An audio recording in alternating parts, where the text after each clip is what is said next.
Rekan-rekan wartawan yang saya hormati, Pak Menko, Pak Menhub, Assalamualaikum warahmatullahi wabarakatuh. Pada kesempatan ini saya ingin sampaikan 3 hal. Pertama, mengenai perkembangan mutasi virus yang baru. Kemudian yang kedua, mengenai kesiapan rumah sakit dalam menghadapi pasca liburan Lebaran. Dan yang ketiga, mengenai progres vaksinasi. Kalau bisa tolong ditampilkan. Bapak Ibu, kita ketahui bersama, selanjutnya terus, ya,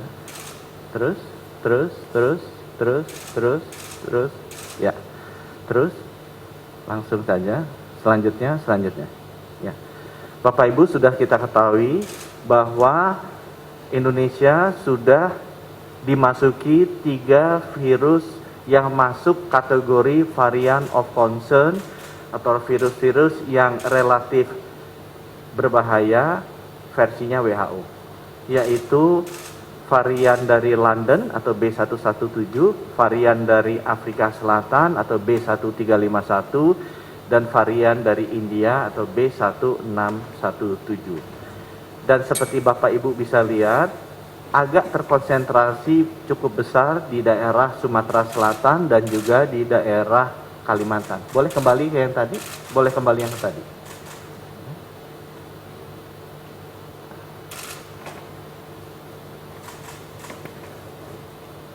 Satu lagi, ya, maju satu ya, berhenti dulu di sini. Ya. Jadi memang penyebarannya relatif cukup banyak di daerah Sumatera dan daerah Kalimantan. Di halaman berikutnya, kita bisa lihat halaman berikutnya. Kita bisa lihat juga bahwa masuknya virus-virus baru ini, mutasi baru ini, banyak datangnya dari Saudi Arabia, Afrika, dan juga dari India dan Malaysia. Di halaman berikutnya, kita bisa lihat ini adalah varian dari Inggris yang kebanyakan masuknya sudah mulai bulan Januari dan ini beredar di daerah Jawa, Sumatera, dan juga Kalimantan, ada juga di Bali. Yang halaman berikutnya adalah varian atau mutasi dari Afrika Selatan, ini hanya kita temui 1 di Bali, dan di halaman berikutnya yang akhir-akhir ini cukup banyak masuk ke Indonesia adalah varian dari India. Dan varian ini banyak kita temui di Sumatera Selatan dan di Kalimantan Tengah. Apa yang harus kita lakukan, Bapak Ibu, di halaman berikutnya adalah tetap kita harus melakukan protokol kesehatan dengan disiplin. Memakai masker, mencuci tangan, menjaga jarak. Itu adalah cara yang paling baik rekan-rekan untuk bisa mencegah penularan dari virus mutasi baru ini. Sekali lagi, penerapan protokol kesehatan secara disiplin, 3M, dan juga penerapan protokol PPKM Mikro secara disiplin adalah cara yang paling ampuh untuk mengontrol penularan ini.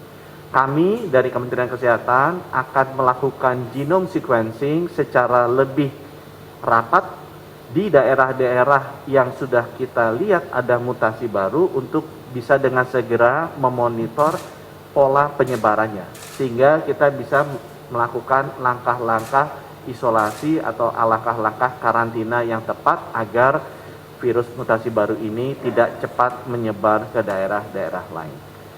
Ke halaman berikutnya, topik yang nomor 2, saya akan update sedikit halaman berikutnya. Halaman berikutnya mengenai kesiapan rumah sakit. Bapak Ibu, Lebaran sudah dekat. Dan tugas kami adalah mempersiapkan kondisi terburuk. Saya merasa dan berharap insya Allah ini tidak terjadi. Tapi kalau toh pun terjadi peningkatan penularan, kita ingin melakukan antisipasi agar kita tidak kaget dan cukup fasilitasnya. Sejak Januari, Bapak Ibu, yang penting diantisipasi adalah kesediaan tempat tidur rumah sakit supaya tidak terjadi seperti negara lain di mana kapasitasnya tidak siap, dan juga kesiapan obat-obatan dan fasilitas lainnya seperti oksigen. Untuk rumah sakit, Bapak Ibu, total nasional tempat tidur yang kita miliki sekitar 390.000. Yang bisa dipakai COVID karena harus isolasi ada sekitar 70-an ribu. Dan kita juga punya ICU Untuk yang parah secara nasional 22.000, tapi ICU yang didedikasikan untuk COVID ada sekitar 7.500. Jadi kita konsentrasi dulu, saya hanya ingin memberikan gambaran bahwa kapasitas rumah sakit dan ICU yang kita miliki itu masih 3 kali lebih besar daripada kapasitas tempat tidur dan ICU yang kita dedikasikan untuk COVID. Ya, 3 kali lebih besar kapasitas kita dibandingkan yang kita dedikasikan untuk COVID. Yaitu sekitar 70.000 untuk tempat tidur isolasi dan 7.500 untuk ICU khusus COVID. Sebagai informasi Bapak Ibu, yang ditempati sekarang untuk tempat tidur isolasi adalah 23.000 dari kapasitas 65 sampai 70.000. Jadi kita masih punya room sekitar 40.000 lagi, atau masih sekitar hampir 200% atau 2 kali lipat dari keterisian pasien COVID sekarang. Kita tidak mengharapkan bahwa yang masuk rumah sakit akan naik 2 kali lipat, tapi sebagai informasi Bapak Ibu, kita sudah menyiapkan kapasitas 65.000 atau sekitar 70.000-an, yang sekarang yang sudah terisi 23.000-an. Jadi masih ada room. Untuk ICU Bapak Ibu, kita sudah menyiapkan 7.500-an, dan sekarang yang sudah terisi 2.500-an. Jadi kita juga masih punya room kosong sekitar 2 kali lipat dari kondisi sekarang.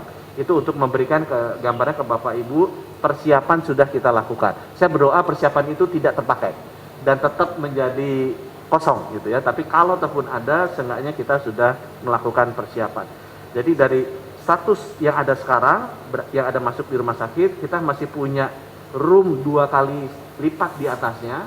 Kalau toh pun naik nanti kasus konfirmasinya, dan kalau itu ketembus, kita masih punya kapasitas rumah sakit yang kita bisa konversi menjadi tempat COVID itu 3 kali di atasnya. Jadi mudah-mudahan roomnya kita masih ada.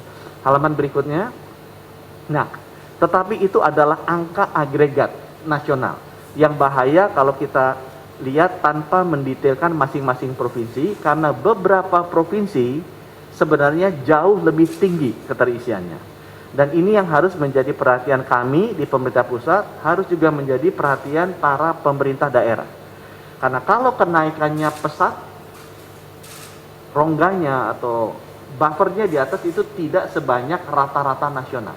Jadi beberapa daerah, beberapa gubernur, beberapa wali kota, bupati, tolong dijaga. Ya.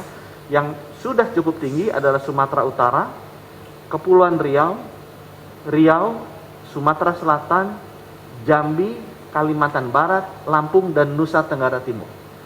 Ini adalah 8 provinsi dengan tingkat keterisian tertinggi rumah sakit, tempat tidur isolasinya maupun tempat tidur ICU.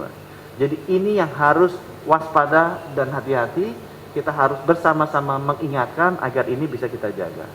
Khusus untuk daerah Jawa, saya kasih tanda karena relatif di Jawa, karena mungkin yang Januari, Februari yang kena terdampak banyak, relatif cukup rendah keterisiannya. Jadi Jogja yang paling tinggi, Jawa Tengah, Jawa Barat, dan halaman berikutnya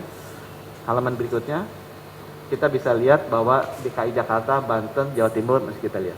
Dan saya menghitungnya ini bor terhadap COVID, ya, bukan bor terhadap rumah sakit keseluruhan, tapi bor terhadap khusus tempat tidur COVID dan bor terhadap khusus ICU COVID, sehingga kita bisa lebih realistis melihat angkanya kita. Mungkin yang berikutnya saya akan lihatkan juga kita sudah melakukan hal sama, halaman berikutnya. Untuk obat-obatan, Bapak Ibu, jadi kita lihat berapa kasus aktif yang sekarang, kita bisa hitung kalau kasus aktifnya ada di rumah sakit sekian, dia butuh obatnya masing-masing itu berapa. Kita ada 4 jenis obat penting yang kita jaga ketersediaannya, kita punya stok berapa, jadi kita bisa lihat berapa kali stok yang kita miliki dibandingkan dengan kebutuhan yang ada. Jadi kalau tiba-tiba naik 50%, atau Pak Menko suka bilang ini kan naiknya antara 50-90%, kita tahu berapa stok obat yang kita miliki. Secara nasional kita masih lebih dari cukup, dan kita bisa meredistribusikan obat-obat tersebut yang kritikal ke daerah-daerah yang kurang, yang saya gambar kuning seperti ini. Jadi beberapa daerah di Sumatera dan Kalimantan memang kita amati stok obatnya masih belum cukup. Nah, kita masih punya waktu sebelum Lebaran, kita akan isi dengan ketersediaan obatnya. Mungkin topiknya, jadi ini pesannya di sini adalah tolong bantu teman-teman dari Pemda agar bisa memonitor dan mempersiapkan rumah sakit, alat kesehatan, dokter, dan tenaga kesehatannya di sana. Mungkin topik yang terakhir, saya akan bicara sedikit mengenai vaksinasi. Ini juga arahan Bapak Presiden. Halaman berikutnya. Halaman berikutnya. Halaman berikutnya.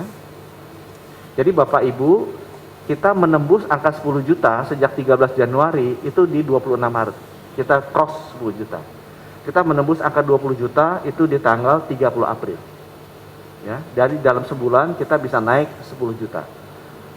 Ini membuat totalnya kita sudah sampai sekarang 22 juta. Di halaman berikutnya, memang terjadi penurunan di bulan April, Maret kita udah tinggi sekali, sempat kena 500.000 karena memang stoknya, supply-nya terbatas. Tapi alhamdulillah dengan bantuan banyak kementerian, Pak Erlangga juga banyak bantu, Pak Presiden banyak bantu, sehingga stok kita akan naik lagi di bulan Mei ini. Sehingga pesan saya ke seluruh aparat di daerah, kita mulai genjot lagi. Ya, karena jumlah stok vaksinnya sudah cukup. Di bulan Mei sesudah Lebaran, segera kita genjot lagi vaksinasinya untuk bisa naik, kalau bisa kita coba menyentuh 1 juta per bulan di bulan Juni. Ya, karena kapasitas vaksinnya kita sekarang sudah cukup. Di halaman berikutnya, ini adalah beberapa provinsi yang memang sudah cukup maju. Saya jelaskan di sini Bapak Ibu. Untuk provinsi-provinsi yang sudah vaksinasi lansianya maju seperti Jakarta dan Bali dan Jogja, kami akan memberikan vaksin tambahan supaya mereka bisa cepat menyelesaikan. Ya.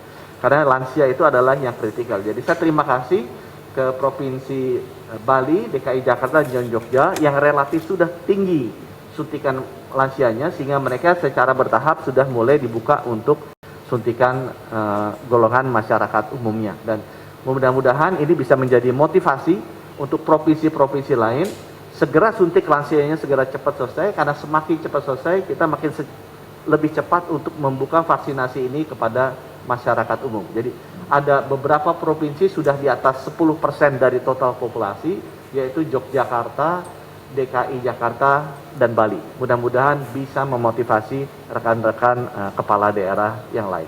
Terima kasih. Wassalamualaikum warahmatullahi wabarakatuh.